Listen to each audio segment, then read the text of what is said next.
College ভর্তি 2025 প্রসঙ্গে কথা বলছি। দেখো কত মার্কে কোন কলেজ আসবে এবং সেই সাথে কোন কলেজে পড়বে, মূলত এই দুইটা টপিকের উপর আজকে কথা বলবো। যারা এখনো নতুন অবশ্যই চ্যানেলটি সাবস্ক্রাইব করে পাশে বেল আইকনটি বাজিয়ে দাও। যারা ফেসবুক পেজ থেকে দেখতেছো অবশ্যই ফলো দিয়ে লাইক দিবা, কারণ একটি লাইক আমাকে নতুন আপডেট দিতে উৎসাহিত করে।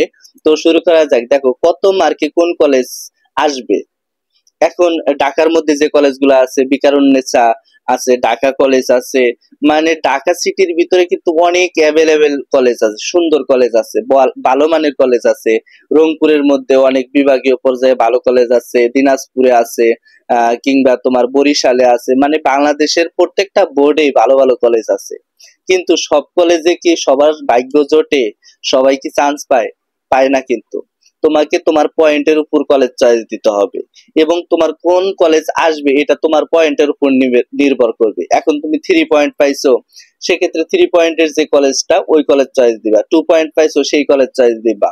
আবার জিপিএ 5 পাইছো, কোন কলেজ চয়েস দিলে তোমার ভালো হবে এইটা তুমি অবশ্যই খেয়াল রাখবা। দেখো কত মার্কে কোন কলেজ।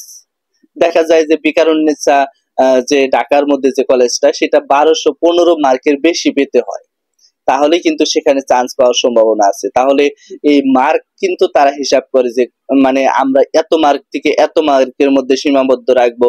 ঢাকা কলেজে দেখা যায় যে 1200 থেকে 1215 মার্কের মধ্যে তারা একটা নির্ধারিত করে রেখেছে। কিন্তু ঢাকা রেসিডেন্সিয়াল কলেজ আছে, মানে তারা কিন্তু পয়েন্টের দিক দিয়ে, মার্কের দিক দিয়ে সর্বোচ্চ যে শিক্ষার্থী তাদেরকে নেওয়া হয়।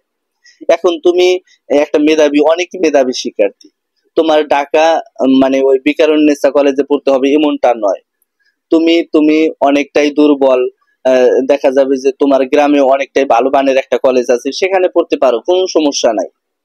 কলেজে যে কলেজেই পড়ো না কেন সার্টিফিকেটের মান সমান এবং তোমার উপর ডিপেন্ড করবে তোমার প্লাস আসবে কিনা।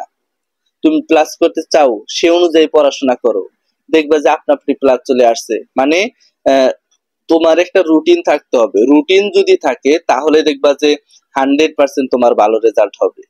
এবং এইচএসসি 2000 যখনই তোমরা পরীক্ষা দাও না কেন, তোমাদের ক্ষেত্রে 2025 সালে আর তোমাদের হয়তো বা 2028 সালে পরীক্ষা হবে। এই 28 সালে যখন পরীক্ষা দিবা তখন কিন্তু তোমার একটা পারফরমেন্স ভালো থাকতে হবে। এসএসসি 2025 সালে যে পরীক্ষাগুলো দিয়েছো সেখানে 6 লাখের বেশি শিক্ষার্থী ফেল করেছে।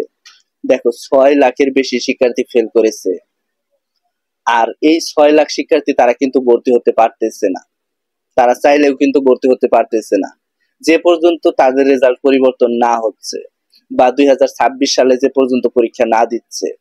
তাহলে অবশ্যই তোমাকে খেয়াল রাখতে হবে ভালো কলেজ, খারাপ কলেজ। খারাপ কলেজ বলতে কোনো কিছু নাই, তুমিই খারাপ তুমিই ভালো। তুমি যদি ভালোভাবে পড়াশোনা করো তাহলে খারাপ কলেজ কোনটা আছে ওইটা দেখার বিষয় না। খারাপ কলেজ বলতে কি বোঝায়? যে কলেজে রেজাল্ট খারাপ হয়। এখন রেজাল্ট খারাপ হয় তো শিক্ষার্থীর উপর ডিপেন্ড করে।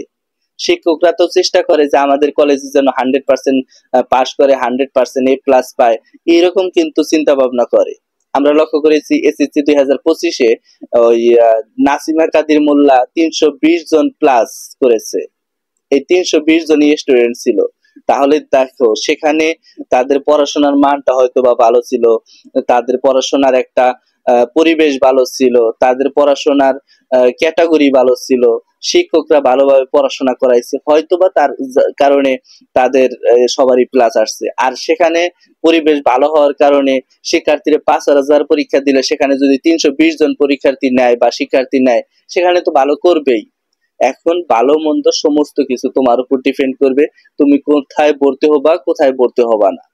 তো এই ছিল আজকের ভিডিওটা। সামনে কোন আপডেটস অবশ্যই কমেন্ট বক্সে জানাবা। ধন্যবাদ সবাইকে।